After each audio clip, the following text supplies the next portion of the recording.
В Башкирии 11 часов. В эфире программа «Аспекты мнений». У микрофона Дмитрий Колпаков, за звукорежиссерским пультом Никита Полянин. Наш сегодняшний гость — журналист Наталья Павлова. Здравствуй, Наталья. Да, здравствуйте все. Доброе утро. Наши трансляции можете смотреть в Одноклассниках, Ютубе, ВКонтакте.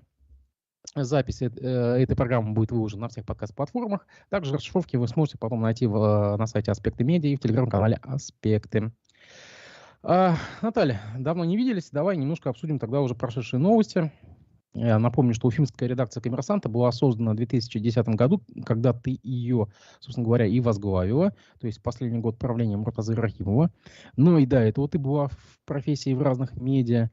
Что можешь сказать о свободе прессы, негласных запретах и ограничениях СМИ вот в то самое рахимовское время, те самые рахимовские 17 лет? Действительно, Дим, ты прав, когда вспоминаешь и этот этап нашей творческой биографии, так сказать. Сейчас, когда многие романтизируют период правления Муртазы Губайдуловича, отмечая его независимую политику, элементы независимой политики в отношении федерального центра. Но мы-то работали, мы знаем, что в этот период, когда Москва и Питер и Екатеринбург проходили процесс так, уже забытого такого понятия, как гласность, демократия, либерализм, Башкирия находилась в самом что ни на есть советском периоде существования средств массовой информации, работала под жесткой, журналисты работали в условиях жесткой цензуры, были преследования независимых журналистов, были уголовные дела в отношении оппозиции, был неравный допуск к участию в избирательных кампаниях. Все эти прелести, которые сейчас мы отмечаем на уровне Российской Федерации, в Башкирии на тот период и не завершались. То есть я с полной уверенностью могу сказать, что период правления Муртазы Рахимова для журналистов был сложным и подчас невыносимым для отправления профессиональных обязанностей. Я могу вспомнить несколько случаев, с которыми мы сталкивались, когда я работала в «Аргументах и фактах». Это было популярнейшее для тех времен в России издание с огромнейшим тиражом, с искренней любовью аудитории. И когда мы делали очень маленькую, буквально на 1/3 или 1/4 полосы формата А3, если мне память сейчас не изменяет, рубрику «Вести о власти», которая состояла буквально из 3-4 абзацев. Так вот, из-за этой небольшой заметки типография «Башкортостан» останавливала печать «Аргументов и фактов» федерального издания, о чем мы узнавали только на следующее утро, когда газета не выходила в свет. И тогдашний министр Зуфар Темиргалеев, министр печати, на полном серьезе, нам говорили, что сломался печатный станок, газета не вышла. То есть доходило вот до таких вещей. Скажи, По-моему, были какие-то еще какие-то источники трансляции недовольства? Ну, не сам же Рахимов брал трубку и звонил главредом. Кто был проводником вот этой подцензурной политики? ты знаешь, тут вот в данном случае мало что изменилось. Если, скажем, в годы правления еще даже Хамитова была такая практика приглашать главного редактора на встречу с заместителем руководителя администрации главы. Тогда в рахимские времена это был начальник управления, дай мне бог памяти, наверное, может быть, что-то связано по делам, может быть, уровень помощника это мог быть, или замглавы администрации, редко замглавы администрации. Но была практика приглашения в кабинет, то есть не в кафе, как мы вот любим встречаться, да, со своими источниками где-нибудь или на лавочке в парке, а в кабинет на встречу. Просто познакомиться, это называлось познакомиться поближе. И возможности отказаться от этой встречи, ну, один-два еще как-то выглядел прилично, но на третий раз было уже неприлично отказываться от этого, особенно когда у тебя останавливают выпуск издания. Вот. И это могло быть такой 40-минутная беседа о том, как прекрасно в республике обстоят дела, как, ты помнишь, был такой распространенный штамп. Сейчас это как-то ФАПы, да, строительство ФАПов. А тогда это было строительство дорог, школ и больниц. Был такой готовый канцелярский штамп в каждой речи Муртазы Губайдуловича. Построено столько-то километров дорог, столько-то больниц и столько-то школ. И вот для тебя доводилась такая политинформация с отчетностью о том, что проведено, значит, в этот период работы руководства, дорогого руководителя республики, а вы там пишете какую-то чушь у себя в вашей там газетенке малоизвестной. Это первый вариант был такого давления, скажем, опосредованный, довольно экологичный. Второй на каком-нибудь большом, важном, но с ограниченным кругом лиц совещании, например, заседание президентского совета. Был тогда президентский совет, куда было не так-то просто попасть, но если ты был в пуле, да, там худо-бедно тебя могли пропустить. Вот на заседании такого президентского совета могли упомянуть некоторые федеральные издания, как, например, «Аргументы и факты», которые написали вот такую-то чушь там, про башкиризацию, скажем, кадров в органах власти, в органах управления республикой. Или написали какую-то чушь там про повышение рождаемости в башкирских районах с преобладающим населением, башкирского населения. То есть даже такая, казалось бы, позитивная заметка воспринималась очень болезненно, если упор делался на, скажем, чем-то, на чем любили делать акцент сами руководители республики. Вот, это было второе. Ну, помимо остановки печати, я тебе уже упомянула, вызов к министру печати это тоже было, но эту встречу можно было избежать, и господин Тимиргалеев мог снизойти до того, что сам придет просто в редакцию и приговорит, если вы... И гора не идет к Магомету, вернее, Магомет не идет к горе, гора идет к Магомету. Ну, инструментарий был большой, это вот то, с чем лично я столкнулась. Ну и, конечно, самый эффективный фильтр, который применялся в отношении журналистов, придерживающихся независимой или, там, скажем, корпоративной, да, своей редакционной политики, как работали в то время федеральные издания, это был недопуск на различные заседания. Самым жестким для нас, как бы на тот момент мы уже понимали, что на еженедельные оперативки в Белый дом попадает только РИА Новости, Интерфакс и госиздания, но на заседание парламента невозможно было попасть. Даже не на комитеты, а на заседание парламента, открытое заседание парламента, куда как бы вход должен быть вообще свободным для любого человека. Но на тот момент формировались списки. Даже если у тебя была аккредитационная карта парламентского корреспондента, ты мог застрять на уровне списка. Охрана просто публично, глядя тебе в глаза, и тебя зная в лицо, и видя твою парламентскую карточку, аккредитацию, смотрела списки и говорила: а вы знаете, вас в списках нет. Даже если ты за день позвонил пресс-секретарю парламента, согласовал, что у тебя будет пропуск на заседание, вот чаще всего доставался мне и Гульчачах Ханановой. Гульчачак на тот момент была сабкором коммерсанта, а я работала тогда в питерском агентстве «Росбалт». И вот мы, как два изгоя с ней, каждое утро, там, когда была парламентская сессия, подходили к этому зданию, разворачивались и уходили. Скажи, а тебя хоть раз вызвали на такие чаепития, знакомства? Ну, были выучки? Я ходила к помощнику Муртазы Губайдуловича, он же был еще и поэтом. Я не могу вспомнить, как его была фамилия и имя. Такой высокий, сухощавый, седовласый человек. И там еще и была и пресс-секретарь Рахимова. И вот они вдвоем мне все рассказывают, как у нас все зашибись, как у нас прекрасно. А я такая, раз такая.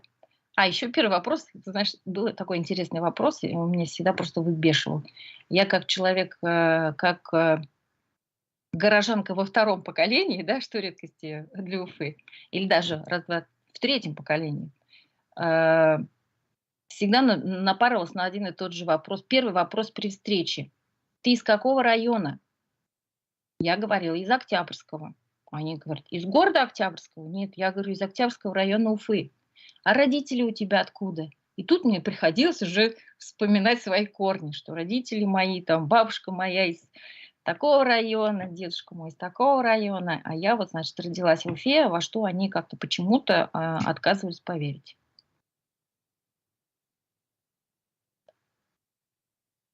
Дима Ска- чуть пропал. Ага.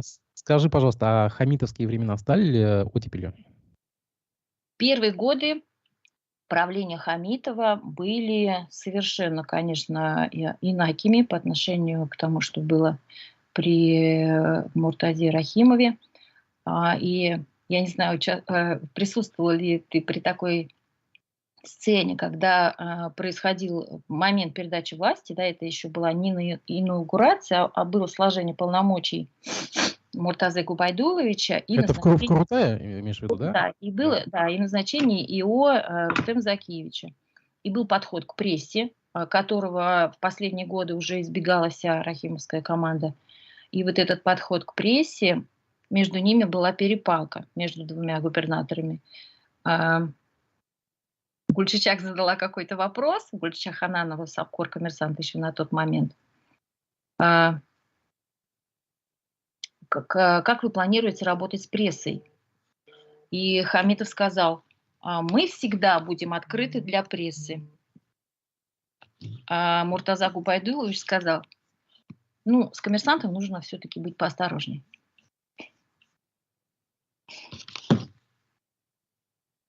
Понятно. Радио Титан, вот нам напоминают даже слушатели, что была история с радио Совершенно. Титан. Это был самый такой жесткач жесткий, или были еще какие-то примеры, которые мы не знаем? Ну, по накалу страстей вокруг радио «Титан» это был самый же скач, потому что там был просто захват радиостанции силовиками, насколько я помню. Была прямо оборона редакции, и ну, это было просто шоу. Неприятное, но шоу. И все это частично до тех пор, пока не отрубили вещание, вот транслировалось в эфир. Я помню, что я тогда подъезжала к месту, где находилась радиостанция, на такси, и таксист слушал, что происходит вот в прямом эфире до тех пор, пока вещание еще сохранялось. Но резать провода это было практикой. С такой же ситуацией, если я могу что-то тут немножко перепутать, но была неприятная ситуация вокруг радио «Булгар» во время предвыборной кампании 2003 года. Ну, останавливать вещание, останавливать выпуск газет, устанавливать слежку за журналистами. Если ты помнишь, в то время, где-то, наверное, до 2007-2008 года, местная администрация сохраняла еще практически полную власть над силовиками. То есть глава УФСБ, прокурор республики, министр внутренних дел – это все были люди, которые были лично обязаны губернатору, ну, президенту республики Башкортостан. И вот эта лояльность силовиков делала их очень эффективным оружием по борьбе с несогласными, с любыми оппозиционными политиками, со СМИ. Я не припомню, конечно, что было вот помимо радио «Титан», что-то какая-то уголовка в отношении журналистов, но то, что были слежки, и то, что использовался активно административно-силовой ресурс для давления, это да.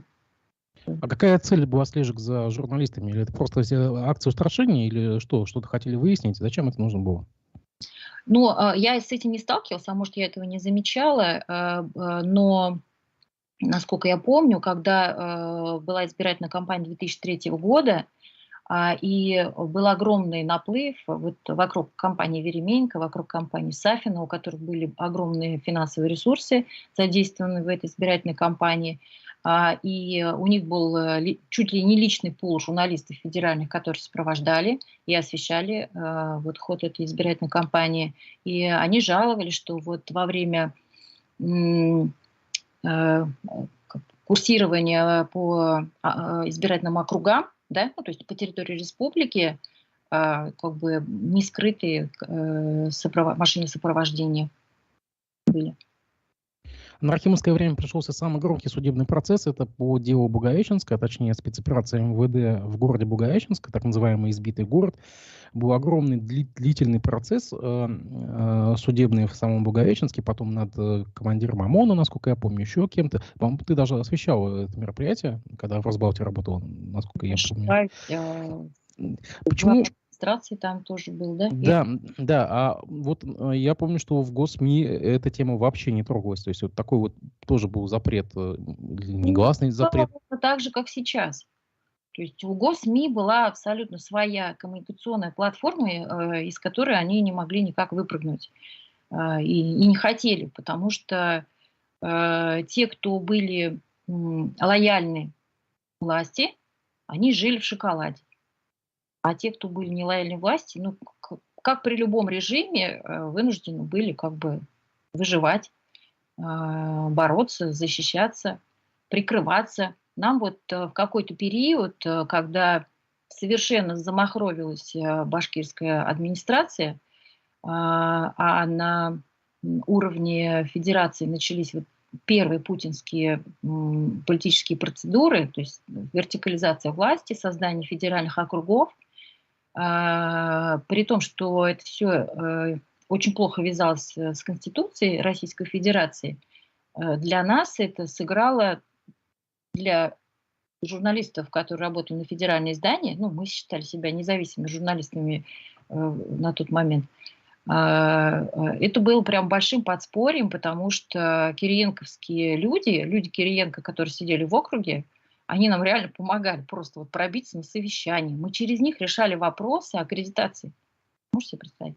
То есть нам в Нижнем Новгороде было проще получить разрешение на участие где-то здесь, в Республике Башкортостан, чем от пресс-службы президента Республики Башкортостан. Вот это время, примерно уже конец Архимовского управления, даже середина, это время, когда во власти начали появляться должности так называемых пресс-секретарей, появились пресс-службы, зародилось целое направление, целая отрасль, куда, в принципе, пошли вчерашние журналисты. А кого бы ты могла выделить из того времени, кто действительно был помощником журналистов, ну, действительно, другом, а кто был просто для галочки сидел? Ты по фамилиям хочешь, чтобы я называла? Ну, может, по фамилиям или хотя бы учреждения, где были сильные пресс-службы, которые действительно не номинальные, а настоящие. В госорганах именно, да? В госорганах не было нигде сильных пресс-служб. Были пресс-службы, подчинены единственной задаче — создавать фильтр, хороший, эффективный, между спикером, то есть ньюсмейкером, и журналистами. Ты не мог пробиться за пресс-секретаря. Ты мог позвонить. Кстати говоря, у Рахимова был такой немножечко какой-то очень интересный путь. У него был такой помощник Урал Насырович. И Урал Насырович называли серым кардиналом. Ну, он действительно был просто правая рука Муртазы Губайдуловича. И вот иногда каким-то чудесным образом можно было через Урал Насыровича попасть куда-то, куда ты не мог попасть через пресс-службу, или получить какую-то информацию. По-моему, ему было самому забавно вот так напрямую разговаривать. Ну, это было такое читерство. Ему, наверное, было забавно как-то тоже обходить вот этот странный барьер, им же самим созданный, и работать таким проводником, когда у него было настроение. То есть можно было какую-то напрямую информацию от него получить. Это было не всегда, это было редко. У нас с ним не очень были как бы такие хорошие отношения, но вот такая забавная история была. А все, что касается работы пресс-служб вообще, то они были полностью подчинены единственной задаче — не дать никакой информации журналистам.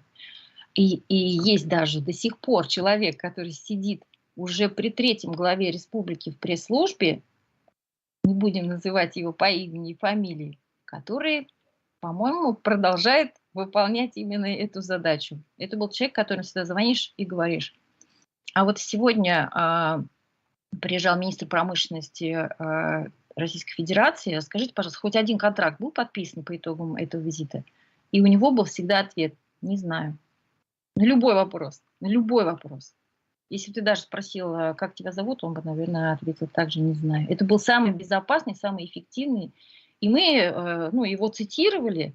Бесконечно цитировать вот это было как бы странно. Мы уже в какой-то момент, понимая, что от него не получишь никакого другого ответа, перестали обращаться к нему за комментариями. Но такая же ситуация ровным счетом была в администрации Уфы, но в администрации Уфы был Качкаев, у которого было 2 телефона. Один с секретарем, другой без секретаря. И оба телефона были опубликованы в справочнике органов госвласти, которые журналисты худо-бедно у кого-то там добывали, копировали друг у друга, переписывали, да, вот там брали у госизданий. Это такая книжица на переплете Да, такая. это очень Да-да. ценная книжица. Там иногда даже мобильные телефоны были. Так вот, можно было наугад, то есть потом я уже обвела нужный номер, но был прямой номер, когда ты мог позвонить Качкаеву. Он удивлялся, но всегда отвечал. Ой, и никогда не было ответа «я не знаю». Был ответ там «позвони через 15 минут, я узнаю», допустим. Или он там мог наорать на тебя, там, я не знаю, с каким трехэтажным матом, в кавычках, так-то он не матерился, насколько я помню. Но ответ всегда можно было получить. В мэрии было проще обращаться напрямую к чиновникам. В пресс-службе была полная труба, а вот напрямую можно было. А был период, когда можно было напрямую позвонить прокурору без секретаря. Да, вот всегда Башкирия немножко всегда шла, вот как ты знаешь, не было такого равенства между тем, что происходило, скажем, процессы, которые происходили в Москве, и процессы, которые происходили в Башкирии. Мы как-то всегда на несколько лет отставали. Когда в Москве уже закручивали гайки силовикам, в Уфе еще можно было дозвониться прокурору напрямую. А многие чиновники того времени раздавали свои мобильники, когда уже мобильники появились, или прямые телефоны, так, чтобы нам напрямую можно было поконтачить. И были ли откровенные инсайдеры, такие, чтобы вот без названия, без имен, только вот такая-то информация, и поставляли информацию? В какой-то период, когда была такая как бы подковерная борьба между федералами и регионалами, это вот когда уже поменяли конституцию республики, да, вот лишили как бы большей части полномочий, но еще окончательно не установили контроль над, я не знаю, например, над силовиками в районах. Потому что там и была, и, может быть, сейчас есть связка, например, глава района, прокурор района, глава района, начальник УВД района. И когда вот до низов еще вот эта вертикаль не дошла, в прокуратуре, не буду приводить в примеру Facebook, потому что такого не было, в МВД были очень либеральные руководители. Были еженедельные встречи с журналистами, с обкорами федеральных изданий. И довольно, это в прокуратуре, а в МВД были просто встречи, знакомства, там какие-то чаепития небольшие, где ты мог вот при То есть Алёше. Деваев лично, да, встречался? Не Деваев, уже Алешин был. Уже Алешин. При Деваеве, возможно, тоже такой был. Он же сам-то был достаточно общительный, такой генерал, но и у него же пресс-секретарь был общительный тогда, Руслан Шарафутдинов. Вот с Русланом был еще, у них еще не было тогда таких порядков, как сейчас в МВД, когда ты просто лишний раз рот открыть не можешь. А тогда еще можно было что-то делать. С Деваевым такой практики не было, с Алешиным такая практика появилась, но так как Алешин пробыл относительно недолго, задачу решил, с его уходом она и прекратилась. А инсайдер-то? Ты знаешь, было время, когда ты мог начальнику уголовного розыска просто с улицы попасть. Начальник уголовного розыска Республики Башкортостан, ты просто заходишь на Ленина 7 и идешь к нему в кабинет. И там ты можешь ознакомиться даже с уголовным делом, материалами. вот какие-то там громкие дела, и у них было большое желание делиться с прессой, потому что это помогало, если не в раскрытии, то в поддержании, потому что тогда, а, в отличие от нынешнего времени, тогда исполнительная власть влияла на действия силовиков. И сейчас такое, конечно, тоже есть, да, но есть и обратное, да, силовики влияют на действия исполнительной власти. Но вот тогда какой-нибудь чиновник Белого дома мог позвонить руководителю уголовного розыска и попросить меня расследовать какое-то дело. И он как бы, и руки его были связаны. А им очень часто у них была нужда в каких-то там громких делах, заказные убийства, какие-то, я не знаю, там махинации, связанные с налогообложением, какие-то там вокруг нефтезаводов, когда вот это все закручивалось, очень активно делились информацией с журналистами. И допуск в МВД был свободный. Почитаем немножко чат. Искандер Махмудов нас приветствует. Доброе утро, доброе утро. Вадим Беляков. Наталья, 100 лет, 100 зим. Громадный теплый привет от Вадима Белякова. Пользователь под ником Дада пишет, что точечная застройка исторического центра началась при Рахимове с банка Уралсиб, зачем-то встроенный в историческое здание снос Ленинского мемориала, снос объекта культурного наследия на Социалистической фронте Крупской. Ну да, что было, то было, действительно. Пользователь Денис спрашивает: Наталья, не считаете ли вы, что выборы Рахимова, Сафин и Веременко были последними демократическими выборами у нас? Нет, не считаю, потому что они не были демократическими. Они были демократическими до второго тура. Прекрасный котик у тебя. Они были демократическими до второго тура, и как только Кремль дал отмашку сворачивать кампанию, Веременко ее свернул. Вы помните вот это замечательное его прощальное заявление, когда он отказывается от участия в гонке, ну и формально как бы остается соперником, а избирательную кампанию он не вел. Не знаю, мог бы он ее выиграть, но в некоторых районах он ее выиграл. А ведь тогда на него тоже было давление. Слушай, тогда же в СМИ не печатались его агитационные материалы, насколько я помню. У него вся агитация, это было 2 баннера, по-моему. Один на где-то здании его банка коммерческого, а второй на все Уфы, огнях Уфы, вся агитация. А ведь в СМИ, по-моему, даже не упоминалось нигде о том, что он участвует. Вообще об этом нигде не упоминалось. Вся ставка делалась на федеральные издания, на региональные вкладки федеральных изданий, потому что вся госпечать была подчинена только Рахимовской компании. Но то, что штаб Веременко делал на уровне России, это была грандиозная скандальная кампания. Таких кампаний в России, ну не знаю, пересчитать там десятку, я думаю, самых интересных и драматических кампаний она входила. Кстати, вот другие спикеры тоже утверждают, что ставят в минус Рахимову, это гибель, может быть, даже не причастен к этому, но гибель Банка Восток Рафиса Кадырова, гонение там на Бигнова и так далее. Это тоже все звенья одной цепи того времени? Ну, Бигнов, очевидно, прошел очень драматичный путь как политик в период Рахимова. От едва ли не руководителя его избирательной кампании, там, 98 года, до преследуемого предпринимателя. И это было связано с вот этим участком на Гафурии, который у него был, и который у него... А уточни сразу, Бигнов был руководителем чьей избирательной кампании в этот момент? Рахимова. Он был руководителем избирательного штаба Рахимова в 90-е годы. Если мне память не изменяет, так моя память вот зафиксировала. Угу. И быстро превратился в такого нового Мурзагу, грубо говоря, старого Мурзагу, грубо говоря, признанного агентом, сразу уточним. Ну, с точки зрения перетекания как бы из одного лагеря в другой, да, а так-то как бы в деталях там очень мало общего.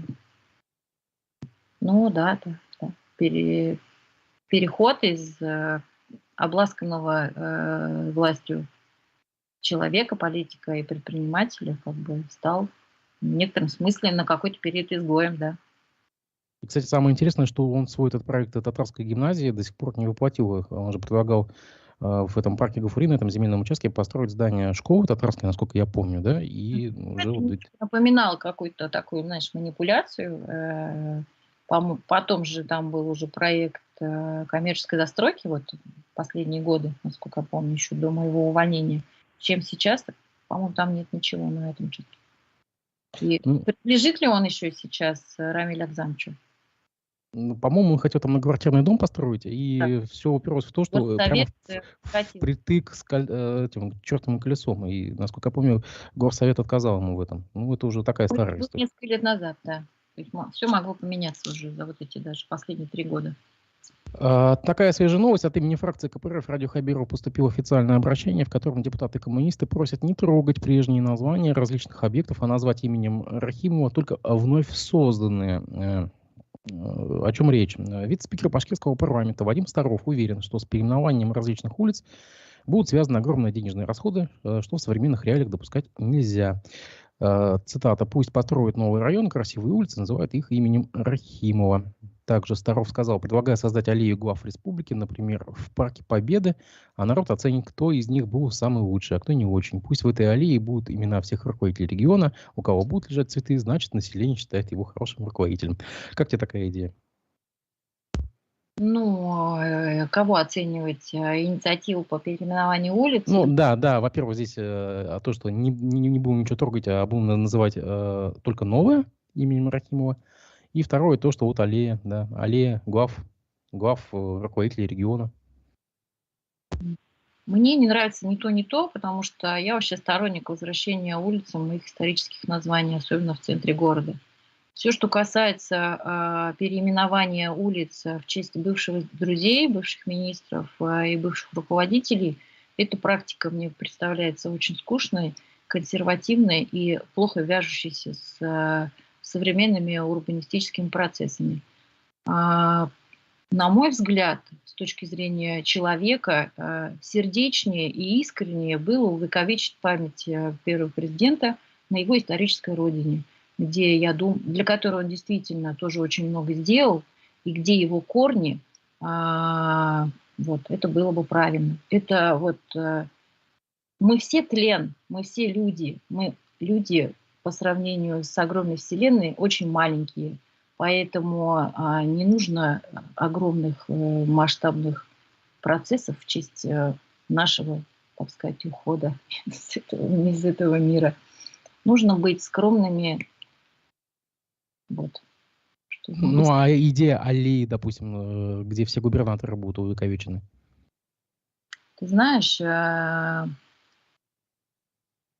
у каждой идеи есть свой срок жизни. И так стремительно развиваются события сейчас в нашей стране, что любая такая инициатива может стать неактуальной уже в пределах 10 лет. Смешной, неактуальной и грустной. Я думаю, что нужно опираться в том, что касается каких-то урбанистических, управления урбанистическими процессами, вечных, незыблемых трендов. Хорошо. Давай к другим темам. Здесь у нас совершенно неожиданное заявление Азамата Янбергена, ранее Аль-Мухаметова. Это бывший твой коллега, руководитель телекомпании «Вся Уфа» и руководитель общественной палаты. Он, как ты знаешь, недавно уже покинул все посты и вроде как переехал в Москву. И неожиданно сделал заявление в соцсетях. Это заявление нашли наши коллеги из издания «Пруфы». Вот цитата. «Несмотря на увольнение со всей Уфы и общественной палаты, был и остаюсь путинистом и патриотом. И всегда буду рядом, если понадобится подставить плечо. А перемены– это моя жизнь и мое решение. Как мне успеть сделать больше», сказал Янберген. На твой взгляд, Подставить зачем? плечо кому? Владимиру Владимировичу? Ну, по всей видимости. Ну, вот, на твой взгляд, когда вот медиа-менеджеры, даже бывшие, просто расписываются в воилизме и предлагает подставить плечо, что это означает? То есть, как бы готовность дальше оставаться в этой системе или просто как попытка сохранить себя?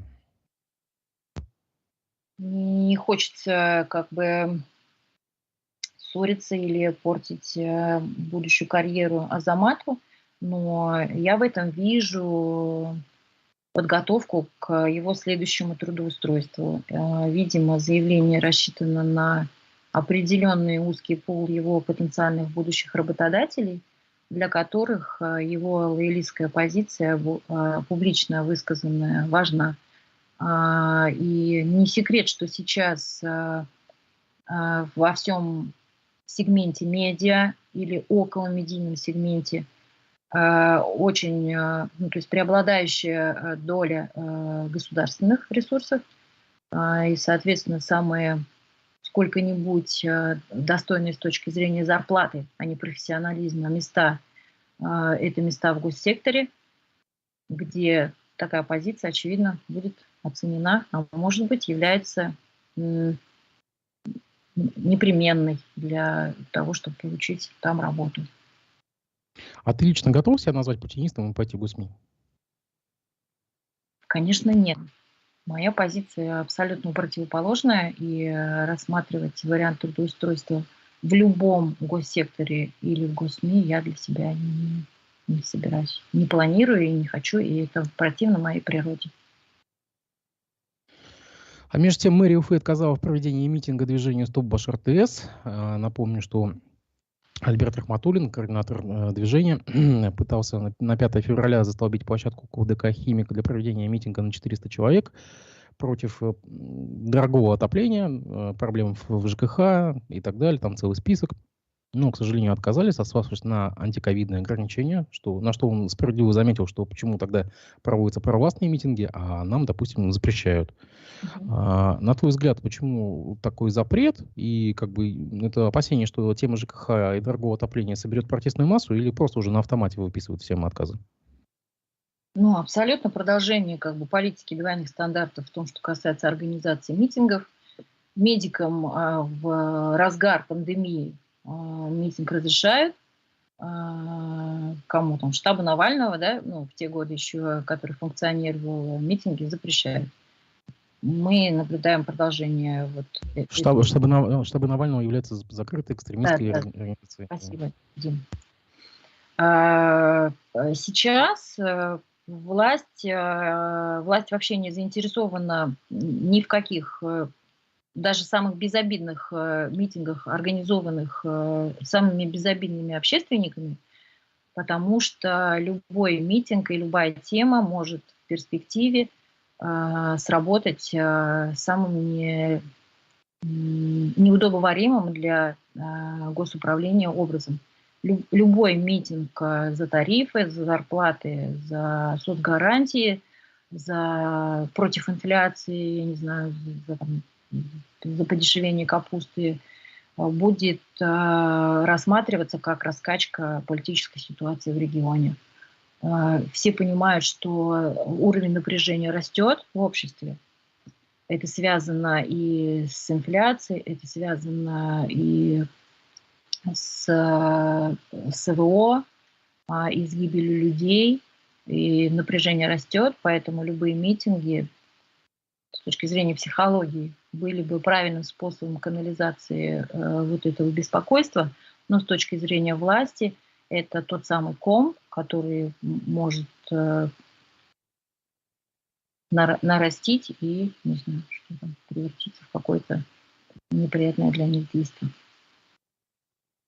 Хотя, казалось бы, это всего лишь отопление, это всего лишь ЖКХ, которое, по-моему, всегда было безопасной для властей, и тут все равно даже запрещать, ну так или иначе. Для нас с тобой так кажется, да, а для них это все потенциальные угрозы. То есть вот этот тренд на минимизацию, вернее, нейтрализацию любых потенциальных угроз, все, что касается, то есть нужно купировать все, что можно.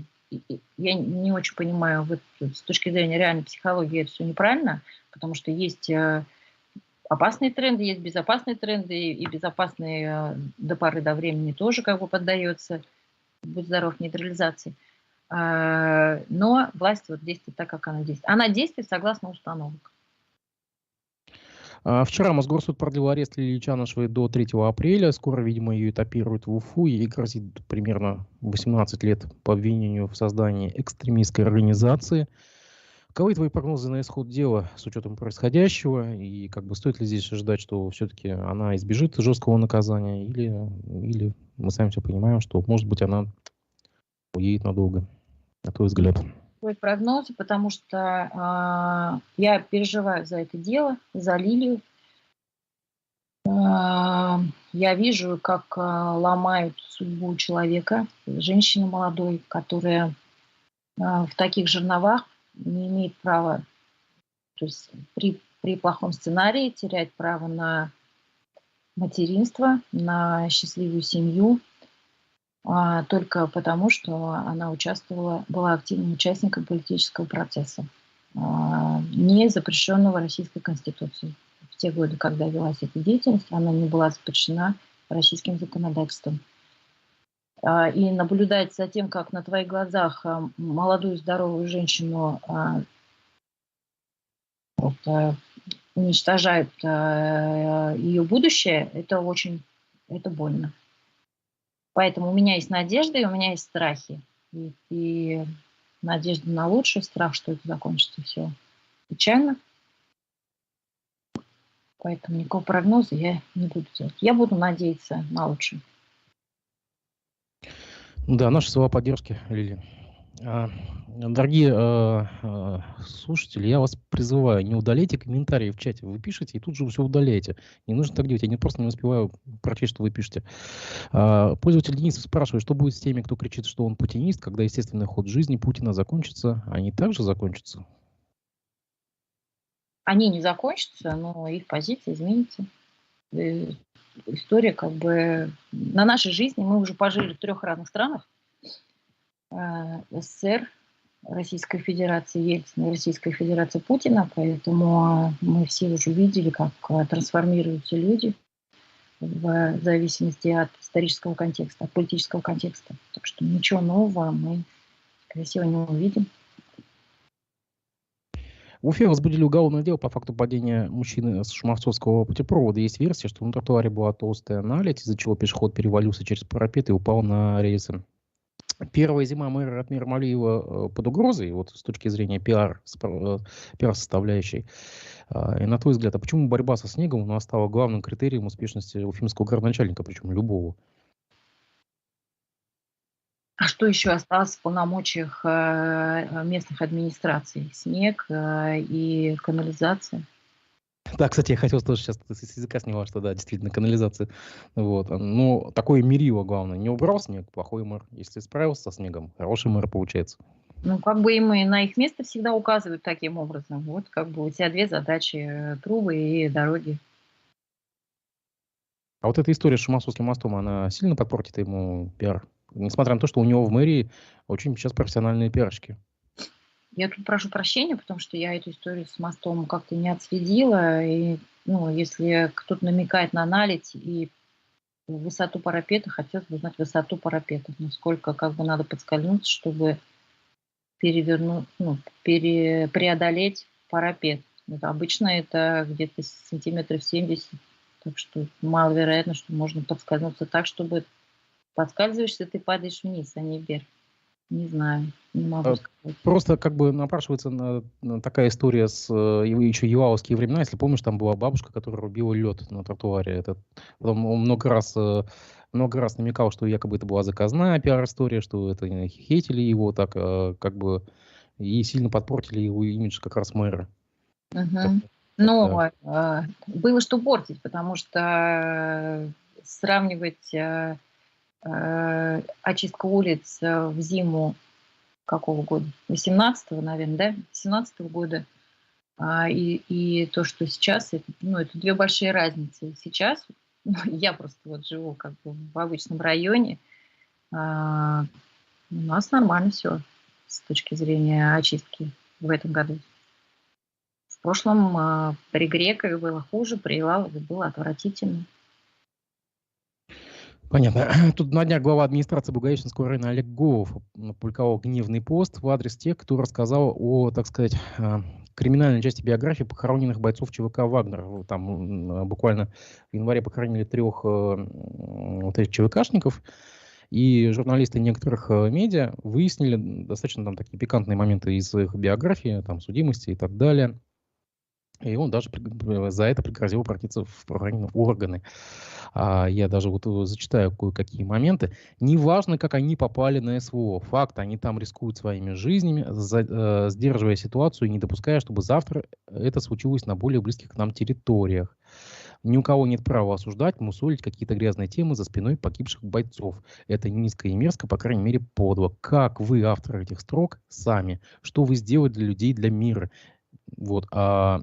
Ну, собственно говоря, никто из журналистов не осуждал. Там просто приводились статьи Уголовного кодекса, по которым были осуждены те или иные, так скажем, бойцы. Да?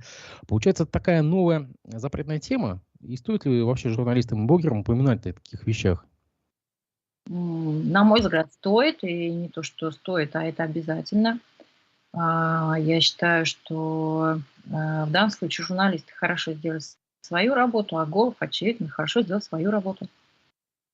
Он на всякий случай обезопасил себя, чтобы не примкнуть, не дай бог, и иметь дело с руководством ЧВК «Вагнер», наверное, потому что не всем захочется ближе знакомиться с руководителем ЧВК «Вагнер».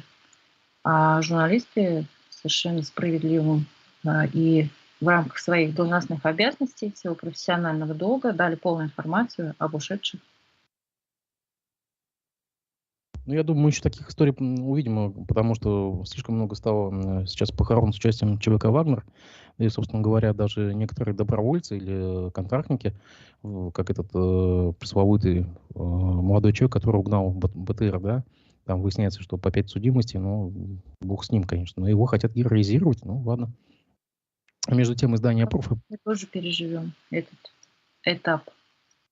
Между тем, издание «Пруф» на днях опубликовало расследование о дорогостоящем автомобиле в автопарке главы региона, который якобы был а, передан неким благотворительным фондом. Причем перед этим благотворительный фонд получал от главы республики еще и гранты. Это Рамиль Рахматов, автор этого расследования. Я тебя хочу спросить, ты читал ли Да, эту статью? видела. Мгм. Да, я думаю, что в условиях всего того, что сейчас мы как бы переживаем, когда невозможно полноценно работать, и вот это вот такое мини-расследование, оно стало такой бомбой января, да? Как ты можешь прокомментировать такой вопрос? И вот если мы сегодня касались там Хамитова и Рахимова, а были ли такие случаи в прошлом, когда вот так вот такие схемы с автомобилями дорогостоящими в обход госзакупок? Так, то же издание, которое ты упоминаешь, «Профи», в период, когда республикой руководил Рустем Закиевич Хамитов, упоминал историю о покупке Башспиртом автомобиля для гаража главы региона. То есть в тот момент автомобиль, минуя госзакупки, покупал. И госзакупки, там же есть два вида, да, 44-й, 91, по-моему, да, или 90 ТЗ. Покупал Башспирт, то есть госпредприятие, акционерное общество. Сейчас это делает благотворительный фонд. То есть что единит эти две закупки, это процесс игнорирования самой закупочной процедуры публичной, которая как бы доступна для мониторинга журналистам и общественности. Сокрытие поставщика, сокрытие стоимости сделки. Все это неприятно, как бы, видимо, становится такой практикой. Как ты знаешь, глава региона и тот, и другой всегда позиционировали себя как публично скромных руководителей, которые ни себе, ни подчиненным не разрешают шиковать. Вот эти все ограничения на покупку транспорта служебного, экономию, оптимизацию расходов бюджетных на госуправление. При этом, конечно же, поднимали зарплаты. Вот один из путей поддержания прежнего стиля жизни и тягу к роскоши покрывают вот, закрывают такими странными покупками. Ну, я не знаю, это ставит под удар вообще репутацию самого этого благотворительного фонда, о котором, кстати говоря, мало что известно лично мне. Я до этой публикации даже и не видела этот фонд «Добрые дела». Посмотрела на их сайт. Сайт очень кривой, никакой отчетности нет, какой-то вообще позорище, никакой информации об учредителях. Проекты упоминаются, причем в Подмосковье. То ли просто копировали чужой сайт и переносили, то ли действительно работают в Подмосковье. Не очень поняла, что это за фонд, что это за учредитель. Посмотрела учредителя, на ней еще есть компания «Павловский лес». Вот покопаться в этой компании хочется и в аффилированных лицах, что за фонд и что за женщина им управляет. В адрес Рахматовой, естественно, издание «Пруфы», аффилированного с Рафой Рахимовой, естественно, полетел хейт, обвинение в том, что якобы это он специально хейтит главу республики из-за близости к семье Рахимова. Якобы вот... У Рафы уже иммунитет на таких хейтеров. Как придумайте что-нибудь получше. Ну да, я напомню, что ее даже из СПЧ, по-моему, также выгнали год назад. Хотя сама Рауфа утверждает, что она сама подала заявление об уходе. Угу. Пользователь да-да-да нас спрашивает. Интересно мнение Натальи об улице Октябрьской революции. Дома не законсервированы, в видеонаблюдении не установлено. Летом 4 раза были пожары. А в плане реконструкции пока только дорожное полотно и сети. А ВОЗ и ныне там. Что еще можно сказать? Я думаю, в ближайшие годы положение улицы Октябрьской революции, тот замечательный проект, который был проанонсирован внуком известного башкирского писателя, останется на бумаге. Хотя у нас же есть большой праздник впереди. Да? О котором уже никто не помнит, да, 450-летие. О котором худо-бедно еще вспоминает, но ничего конкретного пока, в том числе касаемого финансирования, не прогнозирует. Но тактика прежняя. Умрет, вынесем, как бы, построим что-то новое. Все вот что, ничего не меняется, к сожалению. Ну и с финалем такой новостью. Когда все это просто накроется медным тазом, и они уже пойдут туда и получат свою сверхприбыль. За финалем тогда такой новостью. Госдума приняла закон, согласно которому декларация доходов депутатов и сенаторов будет публиковаться в обобщенном виде, то есть без указания, кому что принадлежит. Закон также разрешает региональным муниципальным депутатам, то есть это уже, по сути, это, там, допустим, Курултай Башкирии и Горсовет Уфы, да, не предоставлять декларации о доходах, если они осуществляют полномочия на непостоянной основе, то есть не получают зарплату из бюджета. Это вот такой подарок за лояльность или такая новая реальность, которую нам, обывателям, не положено знать о подробности имущественного статуса наших законодателей? Ну, здесь все, в этом есть все. Во-первых, говорят общественности, что идите вы далеко, нам не важно, что вы о нас думаете, фиг вам, а не информация о наших доходах и подотчетность ваших дорогих народных избранников вам самим избирателям.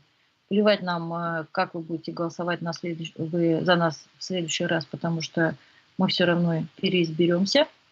А депутатам, конечно, говорят, вы просто нас поддерживаете, а мы вас будем прикрывать. Гадство и скотство, что еще может быть? Вообще откат от хороших, цивилизованных, демократических практик такой стремительный, что уже и не удивляет. Кстати, на ум приходит новость начала января, что депутатов Курултая обязали вести социальные сети. У некоторых появились опасения, что это якобы заменит личные встречи там с избирателями. На твой взгляд, это вот такая формальность? Ведь, по сути, наймут себе пиарщиков и будут, собственно говоря, ничего не делать. А Или что это мешало? Как бы я вообще сомневаюсь, что встреча с избирателями является обязательной практикой, по-моему, нет. Если они и проходят, то достаточно формально. По крайней мере, я не помню ни одной встречи или анонса встреч вот на нашем доме. Ни одного депутата после избрания не видела и никаких приглашений ни в чате нашего дома, ни в подъезде у нас не было для встреч. Так что я думаю, практика встреч, она нужна, когда ты избираешься демократическим путем. А когда ты избираешься по списку партии, или когда у тебя уже как бы на уровне избирательной комиссии и администрации города решены, определены твои шансы на успех, никакие встречи с избирателями тебе не нужны. А зачем, если можно без них обойтись? А вот какая нам, обывателям, польза от того, что они соцсети теперь будут вести в обязательном порядке? Если там, допустим, обратной связи не будет и комментарии будут выключены, что нам с этого? Да ничего, как всегда. Не холодно, не жарко, нет. Все будет так же. Наталья, я Не было, благодарю, не было, и вот нет. я благодарю тебя за то, что ты нашла время выйти в эфир в это утро. Спасибо. Спасибо тебе большое, дорогие друзья. Завтрашний день вы проведете с Разифом Абдуллиным, а мы с вами увидимся в четверг. В четверг у нас в гостях «Аспекта мнений» будет политолог Николай Евдокимов. Все, всего хорошего, до свидания.